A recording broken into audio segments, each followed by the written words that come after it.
alayka ala Sayyidina Muhammadin wa ala alihi wa sahbihi ajma'in. Distinguished guests, respected elders, brothers and sisters, Assalamu alaikum. Welcome to this event. We shall begin, inshallah, with the recitation and the translation of the Holy Quran. I shall call upon Sheikh Faisal to pronounce the recitation and continue with the translation.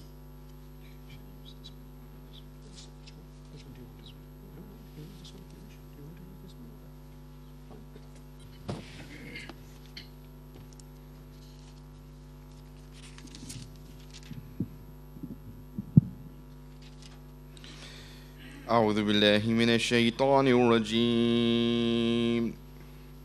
بسم الله الرحمن الرحيم.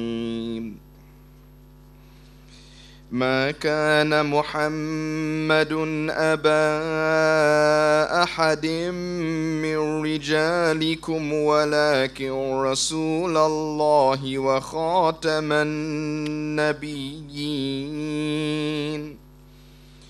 وكان الله بكل شيء عليما. يا أيها الذين آمنوا اذكروا الله ذكرا كثيرا وسبحوه بكرة وأصيلا. هو الذي يصلي عليكم وملائكته ليخرجكم من الظلمات إلى النور وكان بالمؤمنين رحيما. تحيتهم يوم يلقونه سلام وأعد لهم أجرا كريما. يا أيها النبي إنا أرسلناك شاهدا ومبشرا ونذيرا وداعيا إلى الله بإذنه وسراجا منيرا. وبشر المؤمنين بأن لهم من الله فضلا كبيرا. ولا تطع الكافرين والمنافقين ودع أذاهم وتوكل على الله وكفى بالله وكيلا.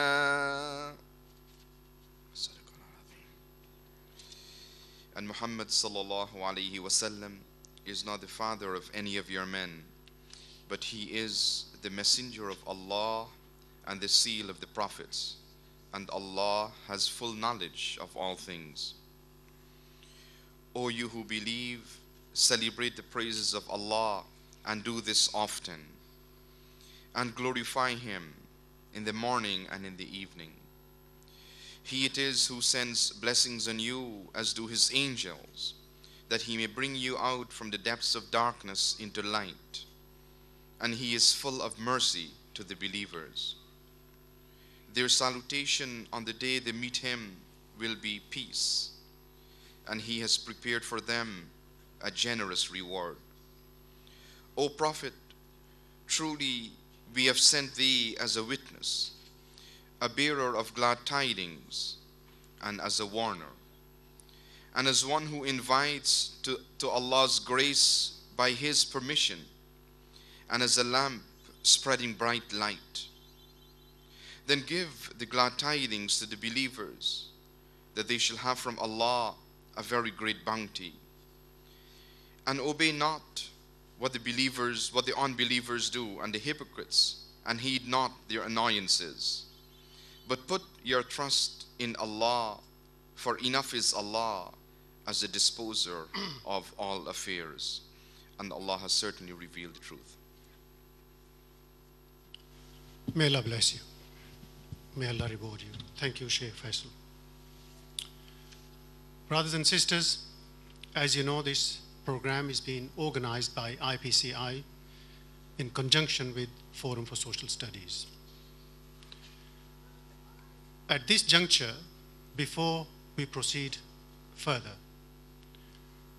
I would like you to join me in expressing and conveying our heartfelt condolences to Brother Tanveer Zaman, Sister Tasneem, Sister Tahseen, and Brother Tanzeem for having lost our nearest and dearest auntie, that is their mother, who has been the source of inspiration for the whole of the family. She took over after father, that is our uncle Hassan Zaman, passed away many years ago. And she brought up the family, implanting by the grace of Allah in their heart the desire, the inborn sincerity to serve Islam. Please join me in praying to Allah subhanahu wa ta'ala to bless her, to reward her, and pray to Allah subhanahu wa ta'ala to shower His unbounded mercy upon her and grant her Jannah. Please join me in praying to Allah subhanahu wa ta'ala also to give the family and all concerned sabr jameel to overcome this great loss.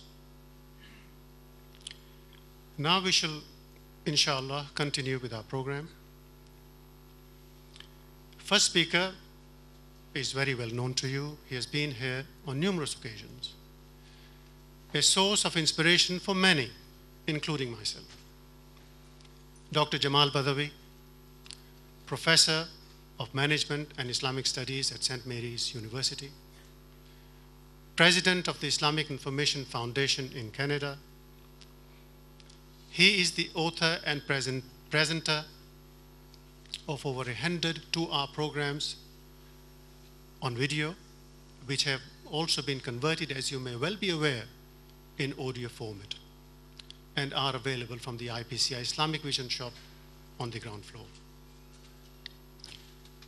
Dr. Badawi will start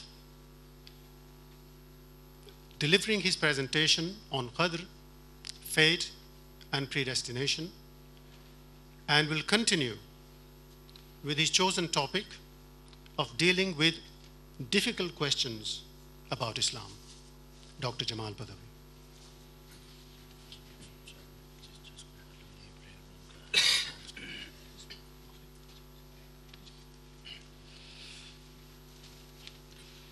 الحمد لله رب العالمين وأشهد أن لا إله إلا الله ولي الصالحين وأشهد أن سيدنا ونبينا وحبيبنا محمد رسول الله صلى الله تعالى عليه وعلى آله وصحبه ومن استنى بسنته واهتدى بهداه إلى يوم الدين.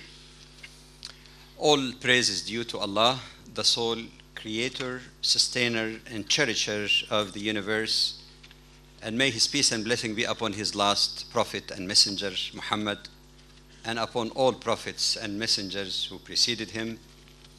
I greet you all with the greeting of all of the prophets, the greeting of peace. Assalamu alaikum wa rahmatullahi wa barakatuh, which means may the peace, mercy, and blessings of Allah Almighty be with you all.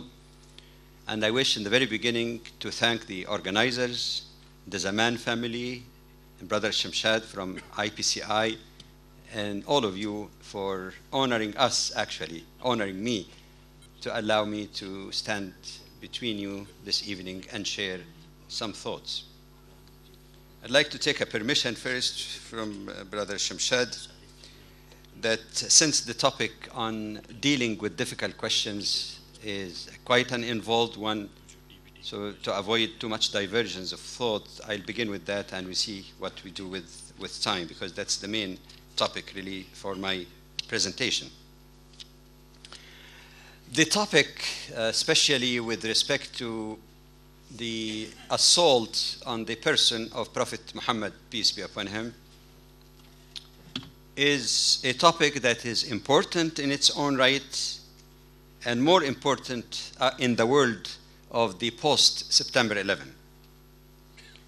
It is important in its own right because from the very beginning of the mission of Prophet Muhammad, peace be upon him, unlike many of his brother prophets before, there have been detractors and there have been powers and interest groups who could not stand that Islam, with the equality, justice, mercy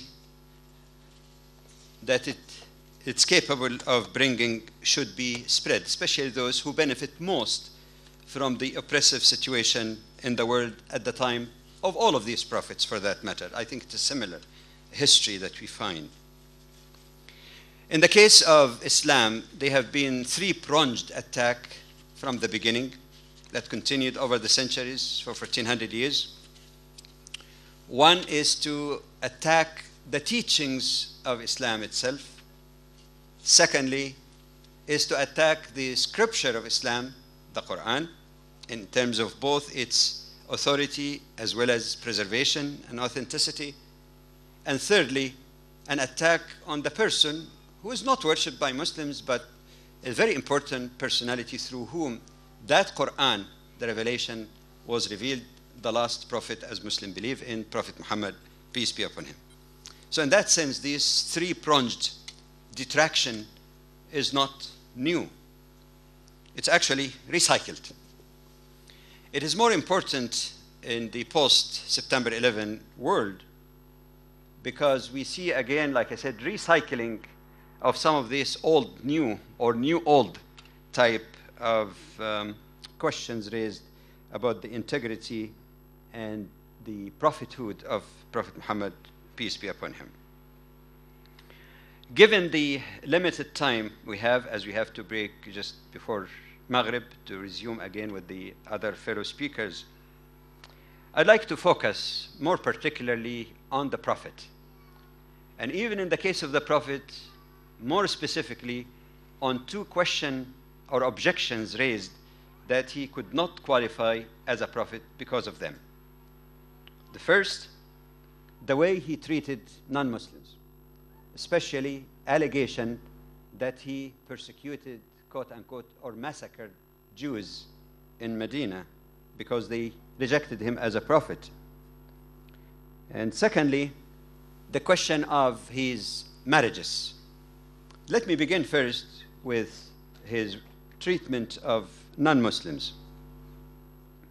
And here again we distinguish between two periods just for the sake of ease and chronology. The Meccan period, the first 13 years of his mission when Muslims were persecuted, and the Medinan period, the remaining 10 years of his mission. In Mecca, we find that his encounter included encounters with at least two groups. One is the idolatrous Arabs, the other is with Christians. As far as the encounter with idolatrous Arabs, we find that it is subdivided also into two types, positive and negative. By positive, we mean his encounter with those who rejected Islam but did not seek to hurt or undermine Islam or the Prophet, and how he dealt with them. The best example for this is his uncle, Abu Talib. Abu Talib did not accept Islam until his death. But he did not put obstacles before the Prophet. He even defended the Prophet and his right to preach what he believed in or claimed to have received as revelation.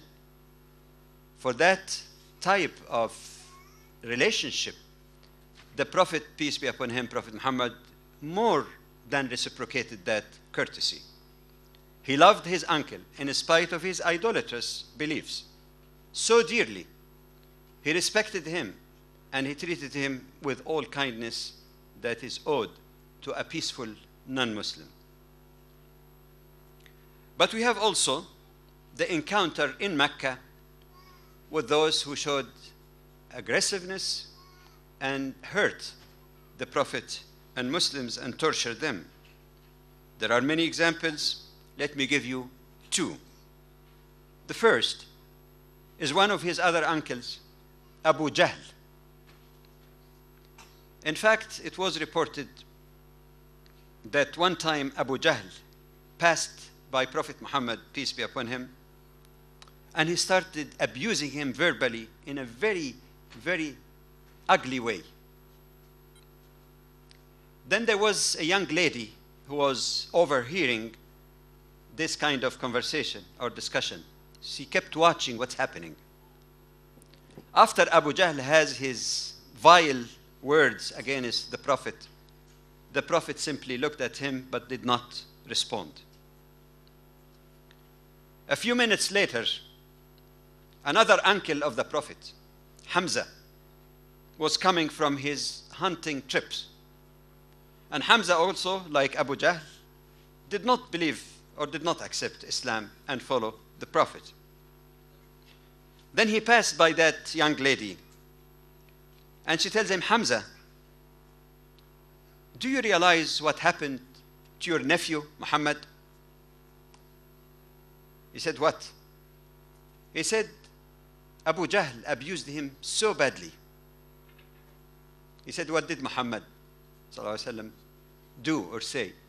He said he didn't reciprocate with evil words. He just left him, moved away from him. It was that nobility of the Prophet in the face of abuse, which is one of his characteristics, that softened the heart of Hamza. And that was actually the turning point in his life. Hamza, he was a very husky, strong, and aggressive person by nature, actually. He walked right to the Kaaba, where Abu Jahl was sitting with the chieftains of Quraysh, and he hit him with his bow on his head, caused him an injury. And he said, you abuse Muhammad. I say what he says, and I follow his religion. You can see the magic of kindness vis-a-vis responding to evil with evil. The second example is amazing in itself. How to deal even with those who are aggressors. At least one form of dealing. There are various ways. And that was when Prophet Muhammad, peace be upon him, being persecuted and rejected in Mecca, sought to find some followers and a base, a secure base, to preach the word of God as he received it and believed in it. So he goes to a nearby township known as At-Ta'if. He goes there to talk to people, invite them to monotheism and so on. And then he's mocked first by adults. I'll give you an example of mockery. One of the people in At-Ta'if tells him, you're telling me that you're a prophet? It is either you are a liar or truthful. And if you're a liar, I don't want to listen to a liar. And if you're truthful and you're indeed a prophet, oh, you're too big for me to sit and listen to. You can't win. But then, it didn't stop at that. They send their children and instigate them against the Prophet. They start pelting him with stones. He starts bleeding. Blood goes into his sandals. And then he takes refuge in a wall of a garden that belongs to a couple of Christians, brothers. And he sits there making his earnest prayer to Allah that if you are not angry with me, oh Allah, I don't care, meaning I don't care for this suffering. In the middle of all of that pain, physical and psychological, he says the angel of God came to him. And he said, for those arrogant people, if it's okay with you, God has permitted me, we could simply crush them between these two mountains. Most humans perhaps would be thinking of vengeance. It's part of human nature that need to be controlled. And the Prophet showed us how to control. And the Prophet answered the angel, and he tells him, no, because I hope to Allah that out of these people's descendants, their children, there will be people who will worship him. And that was very prophetic. This is exactly what happened later. And then he made a very noble statement. The same statement that is attributed to another noble prophet who immediately came before Prophet Muhammad, peace be upon him, but about 6 centuries before Prophet Jesus, peace be upon him, which shows that what these prophets were teaching is coming from the same light, not they're copying from one another, they're all receiving from the same source of inspiration from God. He said, "O God, O Allah, forgive my people, for they know not what they're doing. Allahumma aghfir liqawmi fa innahum la ya'lamun." Forgive my people, for they know not what they're doing. The second encounter with Christians, in these early days even, when the persecution of Muslims for their faith, including people who were martyred because of their faith, became very hard and difficult to bear. You know what the Prophet tells his followers? Before even the major migration to Medina, he tells them, you go to Abyssinia, migrate there. And then he started to praise a Christian. He said there is a king there, a Christian king, in whose realm people are not wronged. So he's praising him, not necessarily for his belief, because he doesn't share this belief, for example, in Trinity and so on. But he's praising one human quality in that Abyssinian Christian king, that he's fair and just. Praising him. Now, one observation. That good relationship and courtesy continued not only when Muslims were persecuted. When Muslims even became powerful and had their own state and base in Medina later, we never hear about the Prophet Muhammad, peace be upon him, ordering, for example, the invasion of Abyssinia. And that fly in the face of mistaken interpretation that some even Muslim may have, that it is the duty of Muslims to fight all people in the world until they accept Islam or at least come under the rule of Islam. If this were true, the first implementer of that would have been the Prophet himself. There is no record whatsoever. And that shows, as I'll be showing later, that when Islam allowed fighting, either for self-defense or against oppression, it was not meant to include people who are not Muslims but coexisting peacefully with Muslims. This is a clear lesson that we know from the life of the Prophet, peace be upon him. Now we go to his encounters in Medina, when Muslims already migrated and he migrated with them to Medina. Here we find multiple encounters with non-Muslims, with the Jews, with Christians, and with idolatrous Arabs as a whole. Let's see how he dealt with each of these situations and what kind of developments took place. With Jews, one of first 3 major acts of the Prophet, peace be upon him, upon moving to Medina, beside the body system, the brotherhood between the migrants and settlers, and also the building of the mosque as a center, not only for prayers, for everything, for Muslims. But the third act was known as As-Sahifa, which can be described as Dr. Muhammad Hamidullah, may Allah bless his soul, call it perhaps the first multicultural, multi-religious, pluralistic constitution in the world that guaranteed equal rights for everybody irrespective of their faith. Because in that Sahifa, or constitution that everybody was a signatory to, it was agreed that Muslims, irrespective of their tribes, irrespective whether they are migrants or settlers in Medina, are to be regarded as one community united by faith. The same equal treatment were given to the various Jewish tribes. There were various tribes also. That all Jews in Medina, irrespective of their tribes, are to be regarded also as one community of faith united by their Judaism.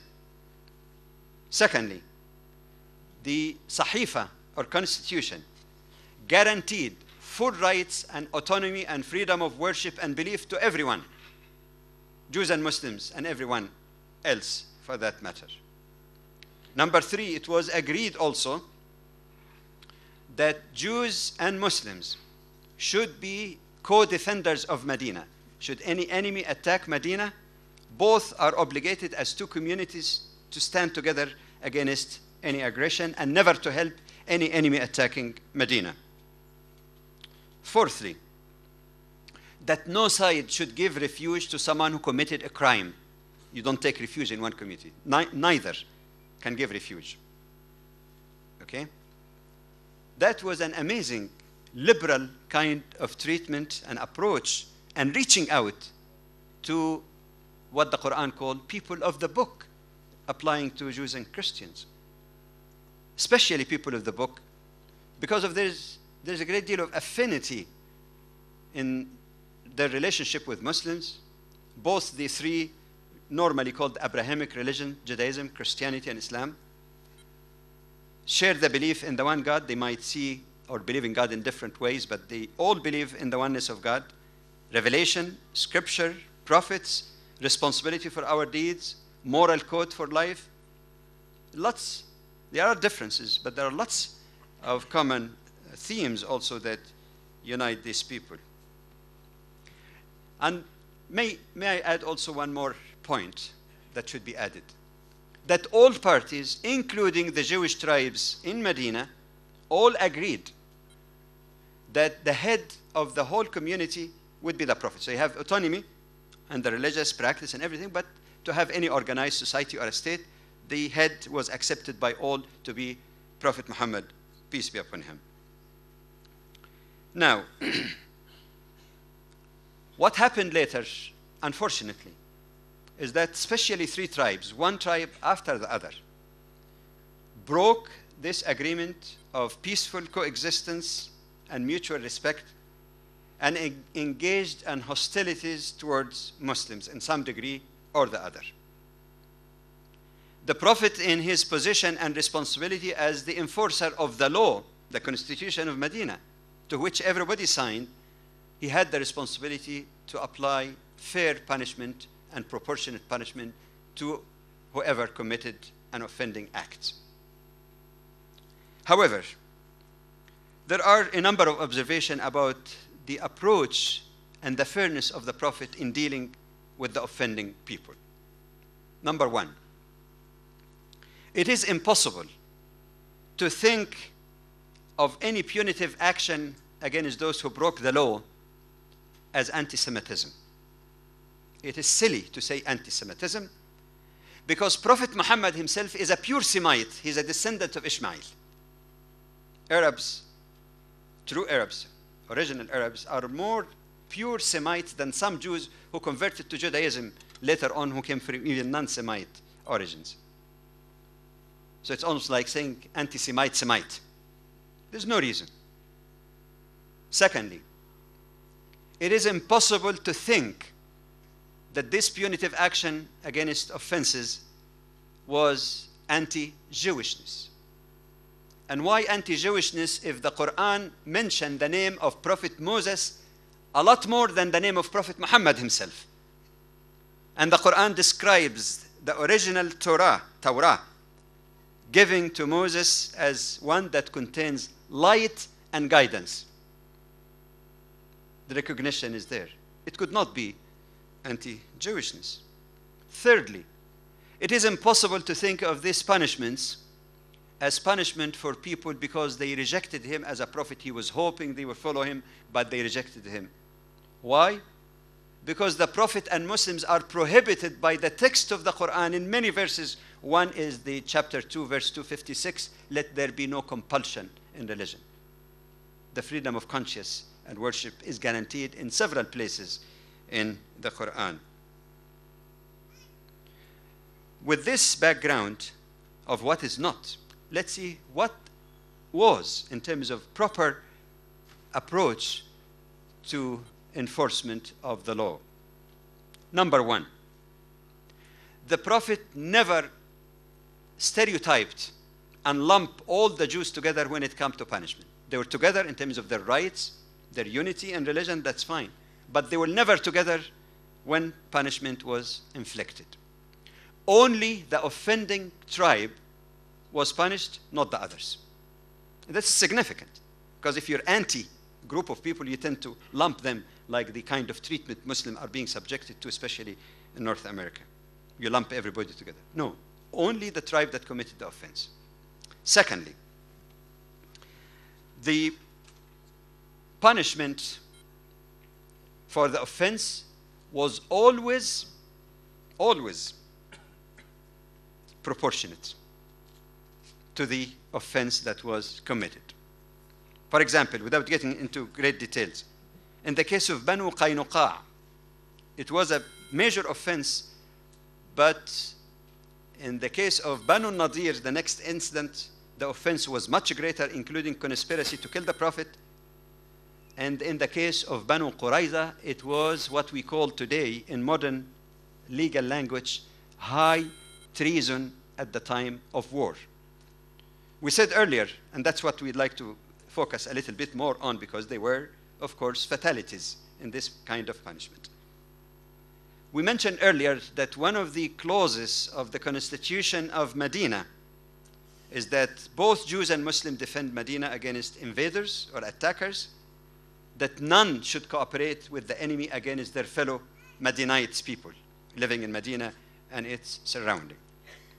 And then we know historically, and you read the most authentic reference on that, the Sirah of Ibn Ishaq, that the Arabs, when they lost hope of really trying to destroy the Prophet, they tried to gather a huge army, a coalition of various tribes, not limited anymore to the Meccan people, a huge army, 10,000 strong. They surrounded Medina with the view of trying to wipe out the Muslims. Now Muslims and Jews were living side by side in Medina. Yet information were relayed to the Prophet Muhammad, peace be upon him, that there have been contacts between the invading army and the chief of the tribe of Banu Qurayza in order to get rid of Muhammad as a problem for them and for them also, for the pagan Arabs as well as for the Jews. In fairness, Ibn Ishaq says that in the beginning, when that offer was made or encouragement to the chief of the tribe of Banu Qurayza, he hesitated. And look at his words and acknowledgement. He says, مَا عَلِمْنَا مِن مُحَمَّدٍ إِلَّا وَفَاءً. When another fellow Jew, who was also a head of another tribe, tried to say, that's your chance. Muhammad and Muslim do not stand any chance. They will be finished. So you better join.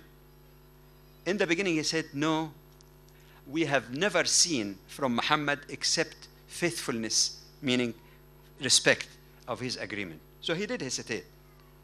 But apparently he was tempted, and he, you know, in these tribes, when they make a decision, it's not the decision of the chief. They were quite democratic. At least people of fighting age, the adults, would meet and discuss a very important issue like that. And it appears that the consensus finally that yes, Muhammad never betrayed his treaty, but he doesn't stand a chance, so let's join hands. The Prophet wanted to make sure not to jump to conclusions, so he sent an emissary to talk to the leaders of that tribe to see whether this information is correct or not just to jump the gun on the basis of claims of imminent dangers as you hear today in recent times. He wanted to make absolutely sure. And he goes and talks that emissary. And he tells him, is it true, the treaty that we have? And he said, what treaty? What treaty? They come back and relay the information that it is true, it is coming through the horse's mouth. The treaty is no longer respected or acknowledged by that tribe. But then they say it was the Prophet who ordered the execution of the fighting men. In fact, this is a great falsification of history. And in fact, if the Prophet even did that, it would have been perfectly his authority. He's been accepted by all parties as the head of the state. And here you have a case of high treason at the time of war when everybody was in danger, Muslims in particular, and you get a stab in the back from within. What would any state do, any head of a state do in a case like? It would have been his authority even if he ordered the capital punishment for those responsible for that betrayal. But in fact, he didn't even use that authority. When he was besieged by the head of hypocrites, Ibn Salul, he suggested that that tribe, the offending tribe, chooses its own arbitrator. Its own arbitrator, and whatever decision he comes up with, it is binding. Well, I happen, like Brother Shamshad said, that I teach not only Islamic studies, I teach also management, more particularly industrial relations. And I know, like many of you also in the legal profession, that when you talk about arbitration as opposed to conciliation or mediation, arbitration means that you choose someone who is mutually accepted by both parties. Yet the Prophet was so generous and so lenient that he says, you choose your own arbitrator. And they did. And you know who they chose? They chose a man by the name of Sa'd ibn Mu'adh. And why they chose him? Because he was their ally before Islam came to Medina. He was very close to them. And he was familiar with their Torah and their system, even though he was not a Jew himself. They chose him. And Sa'd ibn Mu'adh stands there and addresses both the Prophet and Muslims as well as the Jews. This particular tribe, Banu Qurayza. And he's basically trying to get approval from them that if I come up with a decision, would everybody abide by it? And by the way, he need not ask that question. Again, anyone in industrial relation or law, you know that arbitration is final and binding. There could be no challenge for the arbitrator's decision, even in modern legal systems, unless there is a proof of bribery or violation of basic rules of common law, like refusing to hear evidence and so on. But otherwise, you don't say the arbitrator granted us 5% increase in pay, but we don't agree, so we're not going to implement it. No, once you agree to arbitration, you know that the decision is final and binding. This is very clear and acceptable principle. And Sa'd ibn Mu'adh stand there, he says to the tribe of Banu Qurayza, I'm going to rule on you in accordance of your own Torah. In accordance with your own Torah, which provide, of course, for capital punishment, at least for fighting men. The women and children were spared. Yet they keep saying the Prophet massacred. It is true that the Prophet agreed with his judgment, but he didn't have a choice to agree. It was an arbitration decision that everybody agreed to accept. So I hope that this clarifies some of those distortions that sometimes we hear in the media or some other writings. A second encounter with Christians. Here again we find the positive and negative. Even in the case of Jews, they have been the positive and negative. They were good relationship at one point until they started breaking the agreement. So every situation was dealt with accordingly. With Christians, also there was the positive and negative. Example of the positive, when the Christians of Najran, the region of Najran, which is now in Yemen, sent their emissaries to find out about Islam and talk to the Prophet, peace be upon him, he was so courteous with them. He received them cheerfully. And you know where he took them? He hosted them in his own mosque. In his own mosque. And he let them speak freely about their beliefs. He answered their questions and so on. Some narrators say that at one point in this discussion, the Christian group said, can we be excused to go out? He says, why is that? He said, we want to do our prayers. He said, you're welcome to do it here. Imagine the hospitality that he showed to his guests. In fact, we know historically that there have been instances where some of those Christian groups, there were several who came to see him, actually accepted Islam. And the Quran seemed to refer to that, because when they accepted Islam, they were rebuked by the Meccan idolatrous people, and the Quran report them as saying, peace be with you, for us our deeds, to you your deeds. We seek no argument with those who are ignorant. The Quran actually make reference. So there were cases of very positive interaction, aside from what happened, of course, in Mecca, in terms of their relationship with Abyssinia. But then there was also the negative, and it has to be dealt with. There were cases when the Prophet Muhammad, peace be upon him, sent memorizers of the Quran in order to teach the Quran to certain tribes. They were killed. There were cases of a Christian king, Ghassanites. You know, Ghassanites were the tribe of Arabs in the northern part of Arabia. Because of their proximity to Byzantium, they became Christian. And one of their kings, the Prophet sent an emissary to him, he kills him. And there was another case. And we know, of course, in international law today, to deliberately kill an ambassador of another country is an act of what? It's an act of war. It's not just against one particular person. But it went beyond that to the gathering of a huge army from the Byzantine Empire, of course, whose rulers and emperors could not stand the religion that says everybody's free in the sight of God, all of us are slaves of God, God is the only master, calling for equality. Like some of them used to say, even this religion is going to turn our slaves against us. And the Prophet did march, actually, to the place which is called Tabuk. Tabuk now is a city in the northern part of Saudi Arabia. But fortunately, the Byzantine army dispersed and there was no battle. So there were cases also where battle took place, and later on, when aggression again was repeated or was prepared for, it was aborted also by action against aggression. And there is no bones about it. The Quran is quite clear that you have only two reasons to go to the battlefield. And some of you might have heard the BBC Asia radio. There was an interview with Sheikh Abdullah Hakim and myself.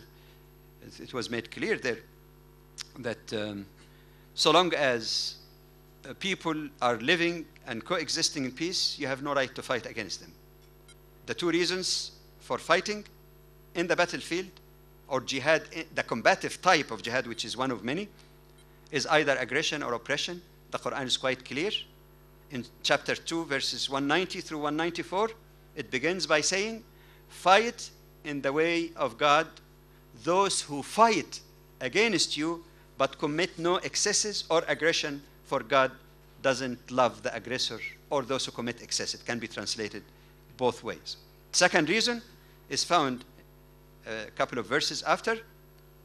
Fight until there is no more oppression.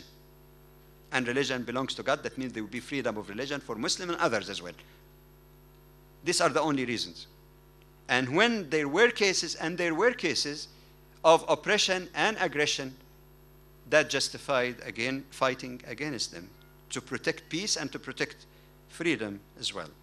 The third encounter, we talked about Jews, Christians, encounter with Arabs. You know, the tribal society in Arabia, one has to understand that it was a very violent world in which Islam was born. If you read the book by Karen Armstrong about the life of the Prophet, she had a very interesting statement in which she says that Islam was born in a very violent world. You know, all this rivalry between the Byzantine and the Persian and all of this. And you didn't have Kofi Annan or United Nations if they were good enough for stopping conflict even. There was nothing like that. So to survive, you've got to deal with the situation as it arises. But the Prophet tried again to avoid bloodshed. How did he do that? He used to send expeditions to the tribes surrounding Medina. Why? Because there is a great fear that they might come under pressure and intimidation even from the dominant Meccan tribe of Quraysh to join forces with them against Muslims. In some cases, some of those people said, look, Muhammad, peace be upon him, we give you our word. We're not going to fight against you. We're not going to help anyone fighting against you. In other words, a mutual, peaceful relationship with you. The Prophet never said, no, but you have to come under our control or rule. And this is known actually as a term, technical term, muwada'a. You say, sara ilayhim wa wada'u. Muwada'a means having a peaceful agreement, leave them alone, but will not touch you. The motto of the Prophet, peace be upon him, in his reach out to these tribes is very interesting as you compare it with Mr. Bush's statement. He said, Basically, I mean, his approach can be summed up. If you're not with us, don't hurt us. Not an arrogant, tyrannical, undemocratic statement. If you're not with us, you're with the enemy. That's undemocratic. It doesn't give me a chance to say I am against the enemy and against your rash policy and deception. Can't you take that position? No, you're not entitled. With us or with the enemy, and the enemy are terrorists, so you're a terrorist, and terrorists can be killed anywhere. If you're not with us, don't hurt us. See the fairness. And we're talking 1400 years before the civilized time that we are living in today. But then there were aggression also. In the case of Arabs, like Jews and Christians, this was the positive. There was the negative also, and it has to be dealt with for Muslim to survive. Or else Islam would have been, as the Arabs say, في خبر كان, would have disappeared totally from the face of the earth. An assault after assault was made against Muslims by the Meccan Arabs and their allies. The Prophet was giving the permission for the first time, not in Mecca, in Medina, and later in Medina, to fight back, to preserve their existence and defend their survival, which is a basic human right for anyone. No wonder, as the commentators of the Quran indicate, that the first verse that was revealed in the Quran that ever gave permission for Muslims to fight back is in Surah Al-Hajj, that's chapter 22 in the Quran, which says permission has been given to the believers, those who have been oppressed, that indeed wrong has been done to them, that Allah is able to give them victory. The first ever that gave permission. And by the way, some interesting remark. One time I was discussing with a Christian friend of mine, and he said, look, your prophet engaged in a battlefield, yet Prophet Jesus, or Jesus, never lifted a finger even and maintained his peace throughout his mission. I asked him, how long was the mission of Jesus? He said, most scholars say 3 years. He said, indeed, we love Jesus, we believe in him, and he should get credit for withholding his hands and asking his followers to withhold their hands for a complete 3 years under persecution. But don't you also give credit to Prophet Muhammad, peace be upon him, that he withheld his hand for 13 years, not 3 years, 13 years in Mecca, before even permission came to fight back in Medina. And the situation was different from the time of Jesus to the time of Prophet Muhammad. Again, we cannot compare the two situations historically and put them in the same bag. Here I'd like to indicate one thing. A particular incident that was very important in terms of the shaping of the Muslim etiquette in the battlefield, that unfortunately many, including some Muslims, no apology, the Quran says you have to say the truth even if it's against yourself or your close kins. Many Muslims even have grossly misinterpreted that reference in the Quran. How many times have you heard in polemical literature and assaults on Islam and in all media that the Quran teaches hatred and violence? It sanctions it. It even commands its followers, because they say the Quran say, go and kill the unbeliever wherever you find them. Is there anyone here who hasn't heard that yet? I'm sure you've heard it. Islam say, go and kill the unbelievers wherever you find them. First of all, first mistake or distortion. It doesn't say unbelievers. Those who know Arabic, it says al-mushrikeen. And mushrikeen is a term that has never been applied as a title for the people of the book. It has been used in this context to refer to idolatrous Arabs. Mistake 2. The verse in chapter 9, verse 5, is taken totally out of context, historical and textual. How historical? I'll give you the background. After the Muslims migrated to Medina, in about the 6th year after migration to Medina, Muslims wanted to go back for pilgrimage. And that might have been also intended as a peaceful gesture towards the Meccans, that they're coming for worship, not for fight. Every sign and every precaution was made that they appeared to be coming only for pilgrimage. They're not coming with arms and, all the shields and so on. They were stopped, intercepted and stopped at the outskirts of Mecca.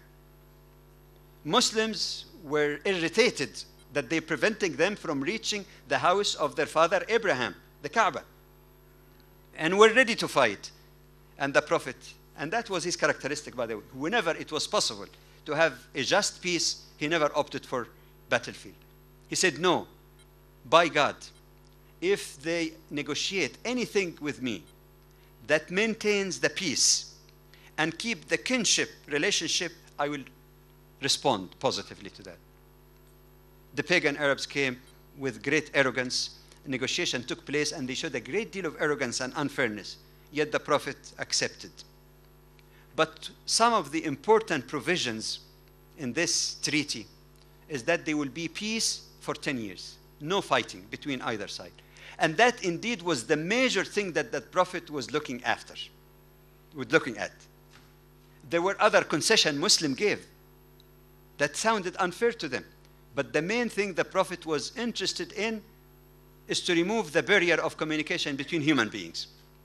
And indeed, it is very interesting to note that within nearly a year and a half of peaceful relationship where people can communicate without this hatred and stereotypes, more people entered into the fold of Islam than those who entered in the previous 19 years of conflict. More people in that year and a half than 19 years. And historically speaking, Islam spread much faster during the period of peace, not conflict and hatred. Right until this moment, when Muslims' situation is pathetic in every respect, Islam continued to spread, so long as there is communication between human beings. No wonder Prophet Muhammad, peace be upon him, used to say, please, خلوا بيني وبين الناس, please let me communicate with people. When he was in Mecca, they tried to prevent people even from listening to him. The Quran quotes them, said, don't listen to this Quran and make noise to have the upper hand. They intercept the pilgrims who are coming, because Arabs also used to do pilgrimage in spite of their paganistic ideas. They intercept them and warn them, don't talk to Muhammad, he's a magician, he's a dangerous man. And why? They didn't want people to listen to him. Now, when that took place, like I said, the Islam spread, but apparently some elements did not like that at all. And all of a sudden, unexpectedly, the aggression come against Muslims and their allies, and some people are killed cold-bloodedly at night. Who broke the treaty? The other side, not the Prophet. The Prophet respected every iota of his agreement. Now these are murderers. And what is the punishment of cold-blooded murder on that scale? Execution. There's no question. I know people have differing feeling and views, but even states today differ as to whether the execution as a punishment is inhuman or not. There are countries that accept that as well. Now, it is in the context of this event that the Quran refers the event and what followed later on, instigation for another battle even after Mecca was opened, that the Quran speaks about those who deserve to be killed because they are like war criminals. They are like war criminals. It is only those that the Quran speaks that in the battlefield you kill them wherever you find them because they deserve it. It is a just punishment for them.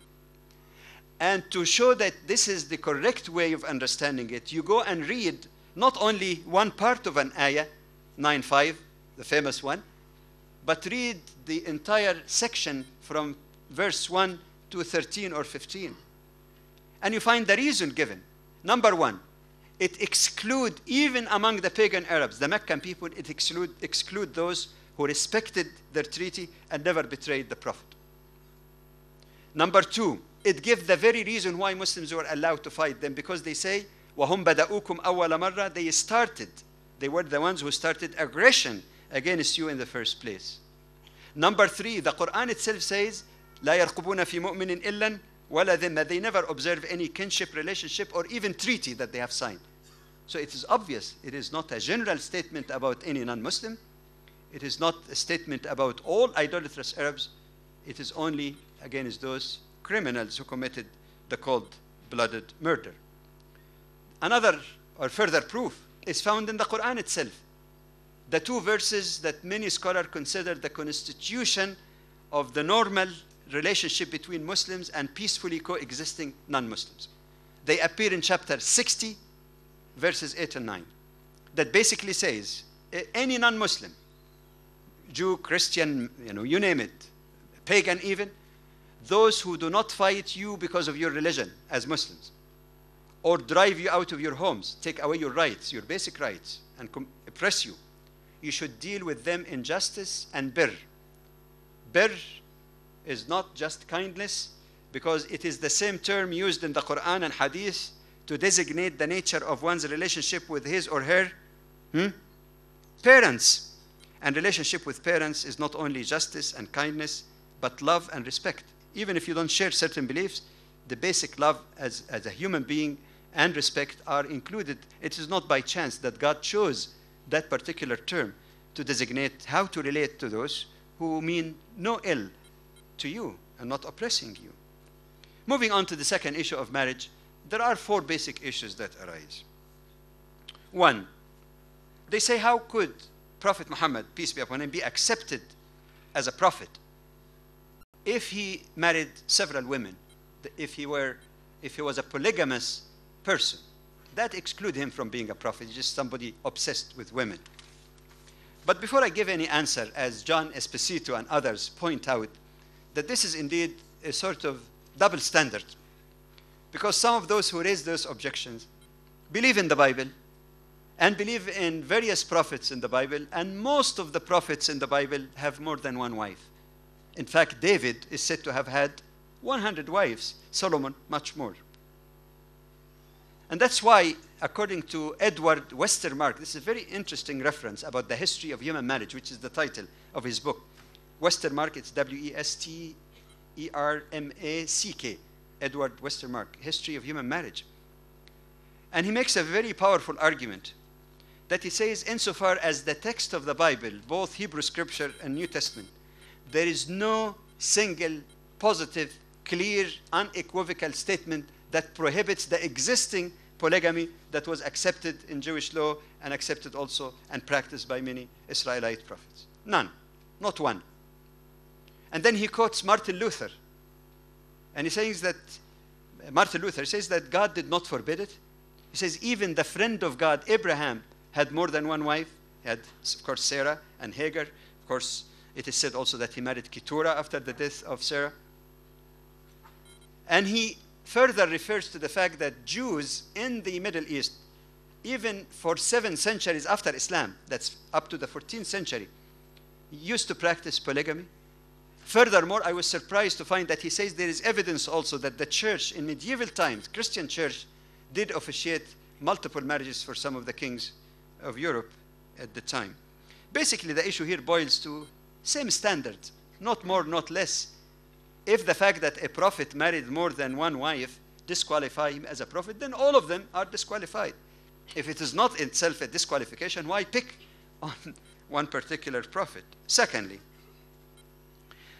it is unfortunate that a lot of times when you give people a list of words on both sides to connect lines, and you put Islam on one side and polygamy on the other, automatically the lines are drawn, that as if Islam and polygamy are the twin that shall never part.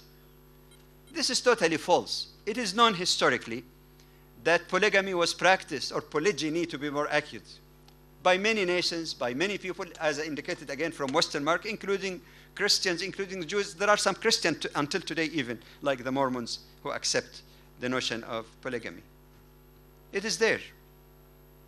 In fact, we must say positively that among the 3 Abrahamic religions, Islam is the only Abrahamic religion that for the first time in its own scripture had an unequivocal, clear limitation on the free practice of polygamy by limiting the number of wives to a maximum of 4, by requiring the ability to spend on them, by requiring justice in treating all of them, which was quite open without any restriction, without any guidelines. Islam is the only one to introduce restriction. We don't find that unequivocally and clearly in neither the Hebrew Scripture or the New Testament. Furthermore, some people might wonder again why Islam did not outlaw it totally. Even though monogamy, if you read the Quran and see the norm, really it assumed actually that monogamy is the norm. But that's flexibility that's needed with the variation of time, place, and circumstances. Take some recent examples. In Srebrenica, when under the nose of United Nations, nearly, I was told by Bosnians, it's not 8 or 9 or 7,000, 10,000 Bosnian Muslims, men and teenagers or boys, have been slaughtered. That creates a great deal of imbalance for a certain period of time. In Afghanistan, it is even worse. During the Soviet invasion, nearly 1 million plus died. Then you get large number of widows, large number of orphans, young girls who are looking for marriage. In an abnormal situation like that, with the agreement of parties involved, of course, everybody has a recourse to that. There's no force in this. To look after those widows and their orphans, not just to give a handout, is a much more humane and moral type of solution. In fact, it's much more moral as a form of marriage than what we hear about today, same-sex marriage. It's much more than that.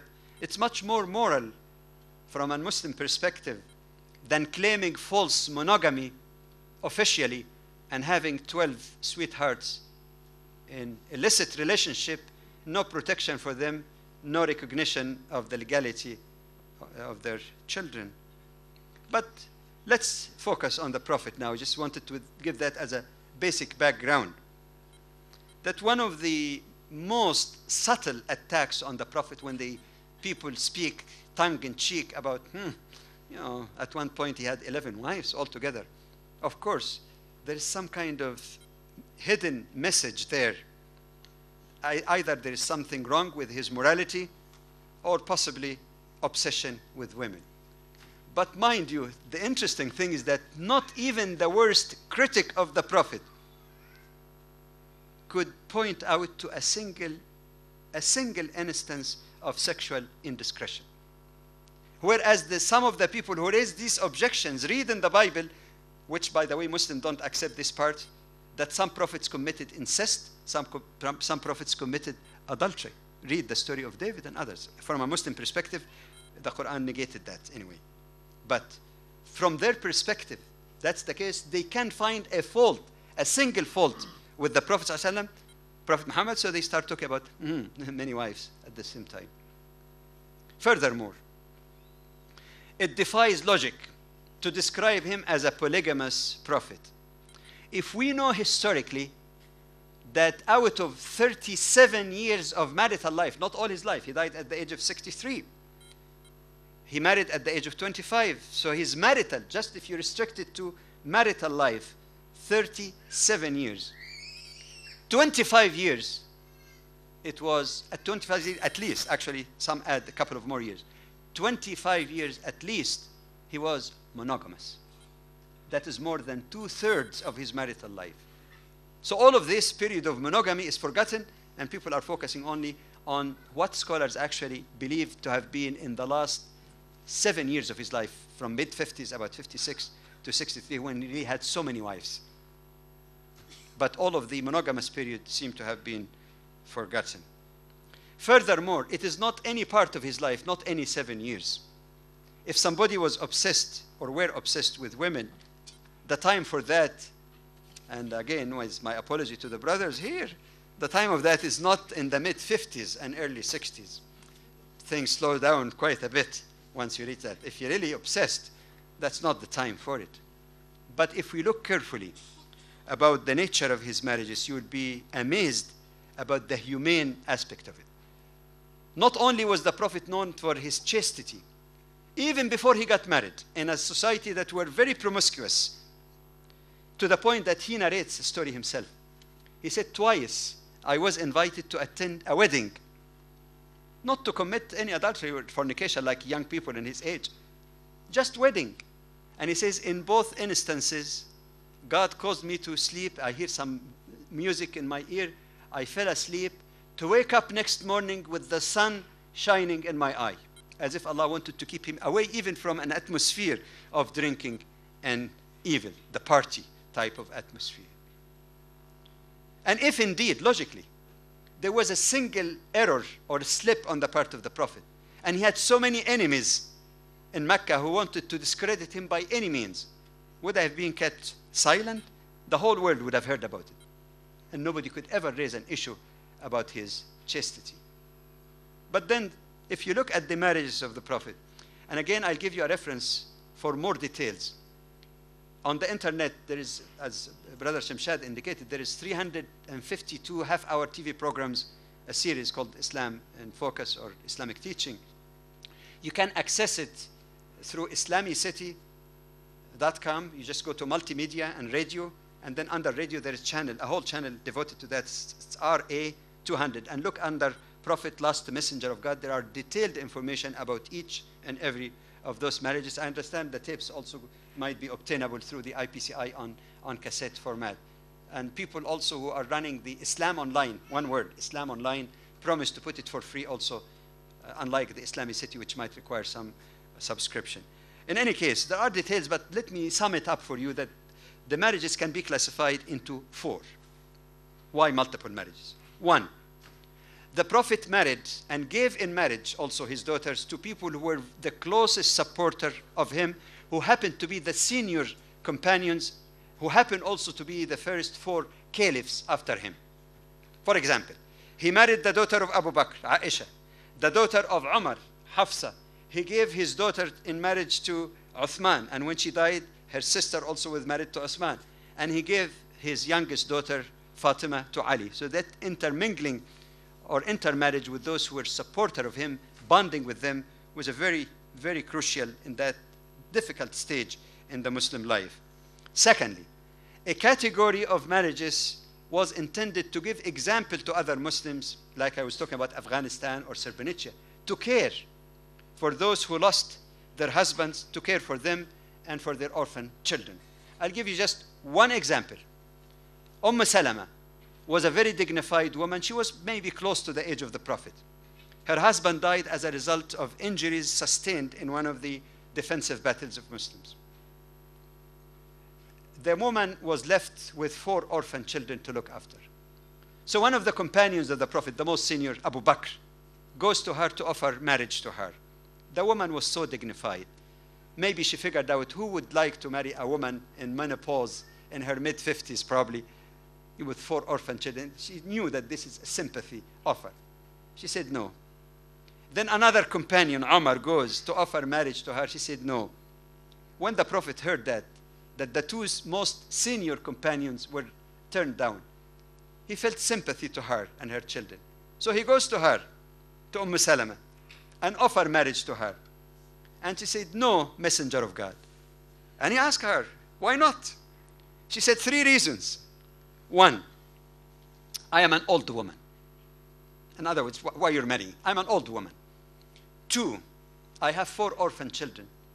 After 3, I am a jealous woman. She cannot be blamed. No woman would like anyone to share her husband, no matter how circumstances. I mean, it's human nature. So the Prophet, in his decency and kindness, tells her, as far as age, I'm older than you. He might have been marginally older than her, but look at his gentleness. You tell any woman, I am older than you, mashallah, she's soothed in her agony. Secondly, as far as the orphan children, don't worry, they will be like my own. I'd be responsible for their sustenance. And as far as your jealousy, I pray to Allah to remove it from your heart. And Allah indeed removed that jealousy from her heart, and she accepted the honor of being a wife of the Prophet in that age. And in fact, she was a very wise advisor to the Prophet, as the famous incident in the battle of, or the treaty of Hudaybiyah. She had a very good role, being a senior sort of advisor and helper to the Prophet Muhammad, peace be upon him.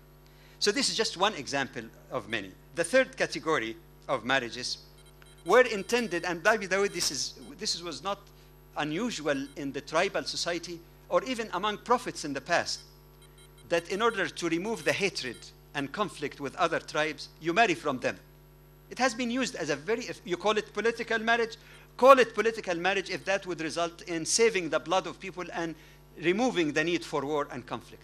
And we find numerous examples. The Prophet marries from the tribes of those who showed enmity to him. One example, Habiba. She was the daughter of Abu Sufyan.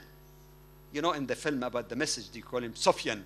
You know, but actually it's Abu Sufyan. You know, he was the arch enemy of the Prophet. Yet he married his daughter. His daughter accepted Islam and married the Prophet. And you know, Abu Sufyan actually, when he heard that, he was very happy. He was happy. He knew that this is a good man himself. It's just the, you know, vested interest that was causing him to fight against the spread of Islam. And that might have contributed to the softening of the heart of Abu Sufyan, who eventually accepted Islam. The Prophet married a woman from a Christian background. More than one woman from Jewish background after he gave them their freedom, after they were captured, and they accepted to marry him. What is the problem with this? Some historians actually say that some of the tribe that used to show a great deal of enmity toward Muslims and were engaged in some atrocities or conflict, when the Prophet married from them, some accepted Islam, others were at least neutralized. So what's wrong with that? To forge this relationship and prevent bloodshed in his position, of course, as the symbol of Islam and community. And finally, there was also a case of legal precedent, removal of a taboo that no one else would be fit for that but the Prophet, God willing, and mentioned that in the very end. And the end is coming clear. So we'll move to a third question or objection about the marriages of the Prophet. And probably you heard about that, especially in the United States. You might have heard the statements made in the Southern Baptist Convention. I can't repeat even the nasty words that were used. But basically they say, it is reported in Muslim sources that the Prophet had the marital contract on Aisha at the age of 6, and she moved to his household at the age of 9, i.e. an old man in his 50s marrying a child. And of course, you know what kind of words go or has gone with this. First of all, the issue of difference in age is not a problem. We know many happy marriages, very productive marriages with big difference in age. Of course, it's nice to have closer or closeness of age, but that's not in itself a criteria. So that's, I mean, nobody cares much about that anymore. Unless, of course, you get a 99 years old person marrying a 16 years old. Maybe extreme cases might be questionable, but difference is not an issue itself. The issue really is how abominable they say for a man, you know, to have a contract at that young age and moving at the age of 9 to his household. First of all, if indeed there was anything that is regarded as abominable among the enemies of the Prophet in Mecca, because that wedding took place, or at least the contract, not consummation, took place in the later years of the Meccan period. If indeed that was the case, his enemies would have raised all kinds of questions and tried to discredit him for marrying such a young girl. And to the surprise of many of you, do you know that Aisha was engaged before the Prophet to another man? What does that say? That within that society, in the Arabian society, marriage here in the very early age does not necessarily mean automatically consummation. Sometimes you could even marry a child, your son, 3 years old, to be married to my daughter who's 2 years old. But it's basically like engagement. It's almost like saying we're so close as tribes or clans that we want to reserve your son for my daughter or whatever. What Islam did actually is to improve on that practice by considering a marital contract possible at any age. However, once the two parties, the girl and boy, reach adolescence, then they can decide whether that contract is acceptable or not. So it's a conditional contract on reaching maturity or majority and deciding whether to accept it or not. So nobody ever raised an issue about that. Furthermore, Aisha was not kidnapped, hasha lillah, or molested, or whatever the kind of terms they use. She was married with the approval of and blessing of her parents, both her parents. Would anyone give his daughter for anyone, no matter who he is, to molest her? And they loved her so dearly. And Abu Bakr was a rich and very powerful man. He was a very wise man. He's not a walk-over type of person. Furthermore, when people say, yeah, but that's illegal, it's less than 16 or 18. I say, according to whose law? Even in some Western countries, I've seen a piece on the internet that says in the United States, even in the later part of the 19th century, there was no restriction in terms of the age of marriage. That some people married at the age of 12. Girls sometimes were married at the age of 12. Later on, some states began to introduce upper, minimum marital age of 14, and then it increased to 16. In some places, 18 or 16 with the approval of the guardian. These are laws, secular laws. The Islamic law requires only one condition, that both parties reach majority, become adolescent. And to say that it is impossible everywhere in all times for a girl who's 9 years old to reach adolescence, I think that is not necessarily a correct statement. Having said all of that, there's something that's rather interesting. That the question of the age of Aisha at the time of marriage, while it appears in Bukhari, it is not words of the Prophet. You see, be careful. Muslims sometimes use the term hadith. Hadith can be used to refer to words of the Prophet, peace be upon him, and when you challenge that or raise an issue, it's a more serious issue. But hadith also has been used to refer to statements by the companions of the Prophet or people close to him like Aisha. None of these three hadiths in Bukhari is the word of the Prophet, to start with. They're all attributed to statements made by Aisha. And Muslim, while they love and respect the household of the Prophet, never consider anyone as infallible but the Prophet himself. Whether she could have made a mistake in estimating her age, that's an issue, that's open. Furthermore, some scholars of hadith has pointed out also that all of these hadiths has been narrated by one particular person, and some questions are raised as to whether his narration in his old age might have been affected by his weakness of memory. This is another issue altogether. But the most interesting thing that I read myself in the Seerah of Ibn Ishaq, that is the biography of the Prophet, that's the most authentic one, used by East and West alike. Western scholars also refer to it. The most ancient and the most authentic one, which was edited by Ibn Hisham. But originally, the author is Ibn Ishaq, the oldest one. Ibn Ishaq speaks about the very early Muslims. By the way, Ibn Ishaq was in no way defending the Prophet's marriages, no way trying to respond to the question raised by the Southern Baptist Convention in the United States. Has nothing to do with this. He mentioned casually in his chronology the early days of Islam, those who accepted Islam in the very early Meccan period. And then he says it includes Abu Bakr. And we know this, the first man, adult, who accepted Islam was Abu Bakr. And then he talks about people who accepted Islam with the effort and invitation of Abu Bakr. Abu Bakr accepted and he started to spread it. And he mentioned casually, it includes names like Sa'd ibn Abi Waqqas, Abdurrahman ibn Auf, Uthman ibn Affan, and he says, and Asma and Aisha, daughters of Abu Bakr, and Aisha was young at the time. That's rather interesting, because we know that the contract, not the consummation, the contract of marriage was made in the last year of the 13-year Meccan period. And Aisha, her name appear among the earliest Muslims who accepted Islam in the first year. So you add to that 12 or 13 years, and you add to that at least 3 years, a child to accept Islam. That seemed to point out that in all likelihood she was at least 16 and went to the household of the Prophet at the age of 19, not 6 and 9. But I deliberately kept that as a last point, because it could be debatable, which one is more accurate historically. But it is a very powerful evidence, because Ibn Ishaq, in the opinion of scholars of hadith, is a dependable person. Some people criticize him, but people, including Imam Ahmad, one of the leaders of one of the 4 schools of jurisprudence, consider him to be a dependable source of hadith. Not that he's infallible, but he is a dependable source as well. Finally, the last one, Some people basically say that the Prophet married the divorcee of his son. Her name was Zainab, and his son's name was Zayd.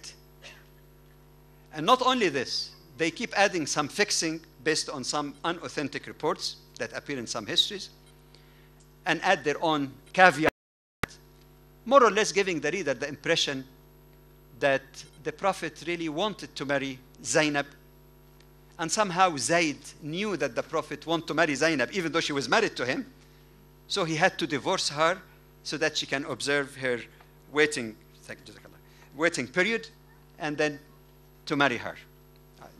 Relax, I got the notice that I have 5 minutes, but I promise I try to finish within that. Khalas, no problem. Okay, to answer, of course, that might give some kind of question, even not only of obsession with women, it might even raise some serious moral question, you know, to really aspire to marry a woman, you know, who's already married, even if the person voluntarily divorced her, you know, it's a very uncomfortable kind of situation, right? Is it? In order to answer that question historically, we have to ask, who was Zayd? Who was Zainab? How did Zainab come to marry Zayd? And what happened in their marriage? And why the Prophet finally was commanded to marry her? First, who was Zayd? Zayd was not the son of Prophet Muhammad, peace be upon him. And you heard Sheikh Faisal reading the first ayah, مَا كَانَ مُحَمَّدٌ أَبَا أَحَدٍ مِّن رِجَالِكُمْ. He was not his biological son. But in Arabia, before it was outlawed in the Quran, the adoption was used, and that Zayd actually was a slave that the Prophet freed and said, he is my son, meaning adopted son. But he was not his biological son. Question, who was Zainab? And did the Prophet really discover her beauty all of a sudden and wanted to marry her? Many people do not realize that Zainab is the cousin of the Prophet. And they grew together as children. And he have seen her before even hijab was prescribed later in Medina. How come all of a sudden, after all this years being raised together, discovered that Zainab is beautiful? Thirdly, how did Zainab get to marry Zayd? It was actually by some pressure applied to her by the Prophet, because he wanted to cancel this aristocracy. Zainab was coming from the elite tribe of Quraysh. Zayd was a former slave. But the Prophet wanted to make a good point that you look for the character of the person. So she accepted to marry Zayd. But then, what happened in their marriage? Problems. Zayd comes to complain to the Prophet that his wife is treating him, you know, in a way that's too haughty, that they're not getting along. So the Prophet, like any good marriage counselor, would say, be patient. But then something very crucial, and that is actually found in Surah 33. People use their imagination without reading the Quran, which is the most authentic source of seerah. Revelation come to the Prophet Muhammad, peace be upon him, through Gabriel, to tell him, look, ultimately, Zayd is going to divorce Zainab. This marriage is not going to last. Secondly, confidential information, revelation given to him, that after Zayd divorces Zainab, God will command you to marry her after she observed the waiting period, required waiting period, to marry her in order to break the taboo in Arabia that the adopted child is exactly the same like a biological son. And the Prophet keeps this information. He's not authorized to reveal it yet. So Zayd comes back to the Prophet again and complain, our marital life is on the rocks, you know. But then the Prophet, knowing even that he will end up divorcing his wife, again, as any good counselor would say, as the Quran says, أَمْسِكْ عَلَيْكَ زَوْجَكَ وَاتَّقِ اللَّهَ. Keep your wife and fear Allah. And he hides, as the Quran says, you hide in yourself what Allah is going to reveal. What was the Prophet hiding? The Prophet was hiding the information that ultimately he will be commanded to marry her. And that's why the Quran says, don't fear people, it's okay. Don't fear people. If Allah commands you, he is not your biological son. I know it was very difficult on the Prophet. That's why the Quran says, you fear people, you should fear Allah alone. Because nobody could break that taboo. You know, when you say this is my adopted son, it has three implications. One, he takes your name. So there is a false identity. 2, he inherits on equal footing with your biological children. 3, he becomes exactly your biological son, which means if he's married, his wife becomes your daughter-in-law, and if he divorces her, it would be incest to get married to her. But the Quran came to say this is false. Zayd is a stranger. He is not of even the tribe of the Prophet. He is not his son. And as such, that taboo has to be broken. That was the story. It is found very clearly and explicitly stated in the Quran. Now, to conclude, my basic appeal here for both Muslims and their non-Muslim brethren is to try and be objective. Try not to get influence from people who don't know what they're talking about, who have their own agenda in the media or otherwise. And even for Muslims themselves, unfortunately, sometimes again, Islamic education is not really that sufficient to be aware of some of those issues and problems. I'm very glad and thankful to you all that I was afforded an opportunity last year to address a similarly controversial issue of the nature of relationship between Muslims and non-Muslims, and verses that has been misinterpreted by one party or the other, or sometimes both. I think it is this kind of objective, honest search for truth, not a partisan or aggressive or antagonistic approach, that would lead us all to better understanding, better appreciation, and after all, achieving more peaceful and respectful coexistence amongst ourselves. Thank you very much for your patience. Assalamu alaikum wa rahmatullahi wa barakatuh. Thank you very much indeed, Jazakallah, Dr. Badawi, for your most enlightening and most informative lecture. No doubt there will be questions raised at the appropriate time. And if there are any questions on Qadr, predestination of fate, please come forward after the meeting finishes or after the lectures finish. Brothers and sisters, the purpose and the objective of organizing these lectures is to educate ourselves, to equip ourselves with knowledge so that we can then disseminate information, pass it on, and also use it as a defense against the onslaught towards Islam. Now, if you were to join the National Dawah program of IPCI, you will be handed out these leaflets. We have to learn to capitalize on the adverse publicity in the media against Islam. For instance, this onslaught against Islam is nothing new. As Dr. Badawi quite correctly pointed out, it started from the days of the Qurayshite when Walid bin al-Mughira, he suggested that the only thing we can say, although it's not true, against the holy personage of the Prophet Muhammad is that he is a magician because he divides families. And they then appointed publicizers to pass it on to the people coming, caravans coming for pilgrimage, who then passed it on in the Arabian Peninsula. But it's amazing how Allah subhanahu wa ta'ala, in his wisdom, in subtle ways, uses these negative efforts in favor of Islam. And today, inshallah, the same thing will happen. If you read this leaflet, it says, you owe it to yourself to find out the truth.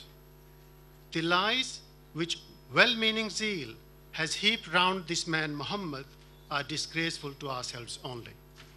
Who says this? Not a Muslim, but a famous British, or more appropriately, a Scottish philosopher. Since the great British philosopher made this statement over a century ago, there have been countless lies invented against the Holy Prophet, the religion of Islam, and the Quran, the last revelation. And it carries on. Thomas Carlyle says, the word of such a man, Muhammad, is a voice direct from nature's own heart. Men do and must listen to that, as to nothing else. All else is wind in comparison, says Thomas Carlyle. And we carry on to say, for the sake of finding out the truth about Islam, the Quran, and Prophet Muhammad, we invite you to read the booklets that are advertised here free of charge. Dr. Badawi mentioned about the age of Hazrat Aisha Siddiq radiallahu anha. IPCI published this booklet some years ago, Hazrat Aisha Siddiqa, a study of her age at the time of her marriage. Some copies are still available, free of charge. You can help yourself on a first-come, first-served basis at the IPCI store. Now, brothers and sisters, this question about the polygamy in Islam continues to recur, and we receive so many questions about it from the non-Muslims as well as Muslims coming to IPCI.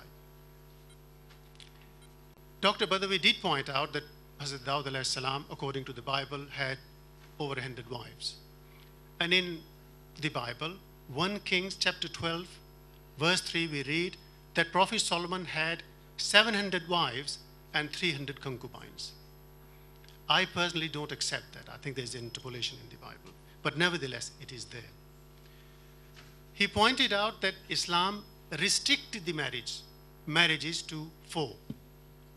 And there were, after these injunctions were revealed, people who had more than 4 wives, and they were then obliged to divorce the number that they had over 4. For instance, Ghailan, one of the Taif chieftain, he had 9 wives, so he divorced 5. And another, Nawfal bin Muawiyah, he had 5 wives, so he divorced 1. But the question is, what is the spirit behind this injunction of being able to marry more than 1 wife? Of course, it's not obligatory. Norm, as Dr. Badawi pointed out, is only 1. You see, people seem to think that marrying more than wife is for lust. And it couldn't be further from the truth. The commentators tell us that the injunctions that is in Surah Nisa, Ayah 3, relating to this permission of marrying in 1s, 2s, 3s, and 4s, and which is conditional, was revealed immediately after the Battle of Uhud. In the Battle of Uhud, as we know, over 10%, that is 70 Muslim soldiers were martyred. That represented then 10% of Muslim population in Medina. So 10% of the families became fatherless, the wives became widows, and the children became orphans. So now they wanted to see what solution has Islam for this. So Islam offers a solution, and not for lust, but to bring about the spirit of sacrifice. That is, a man is asked to sacrifice and take on additional responsibility of another family with orphans to offer them parental guidance, to provide them with fatherly affection, to provide them and support them with sustenance. And the wife is asked to make sacrifices by allowing her husband to take on these additional responsibilities in accordance with their capacity and with their capability. May I remind you, or at least reiterate what Sheikh Ahmad Didat used to say? He said after the Second World War, in Germany, when there was a gross surplus of women, reporters interviewed these women who were then mistresses and posed a question asking whether they would not prefer to be a second or a third or a fourth wife rather than a mistress. And they all replied in the affirmative. When asked as to why, they said, well, you see, if we were married, even though we are second, third, or fourth wife, nevertheless, it will be above board. We won't have to hide anything. The relationship would be legal. Furthermore, our children will not be illegitimate. They will be legal. They will be legitimate. Our children will adopt family names. And furthermore, and perhaps more importantly, we, the wives, as well as our children, will have share in the inheritance. With this, brothers and sisters, I'll leave you to ponder, and we shall now, inshallah, break for Maghrib. May I point out that people who are from outside Birmingham, there are mosques in the very close vicinity. Just up the road on Coventry Road is Darul Uloom Mosque, but there are also facilities available here to perform Salah. There is an adjacent hall, and the brother has made the opening for you to enter through. We shall inshallah conduct a jama'ah there. For sisters, if they go through the entrance behind where it says the fire exit and carry straight along, there is another smaller hall, catering hall, where they can say their salah. There is also provision for the sisters to have make their salah here if they so wish. We shall inshallah now retire and resume this session at 9:20, that is 20 past 9, inshallah. See you at 20 past 9, inshallah.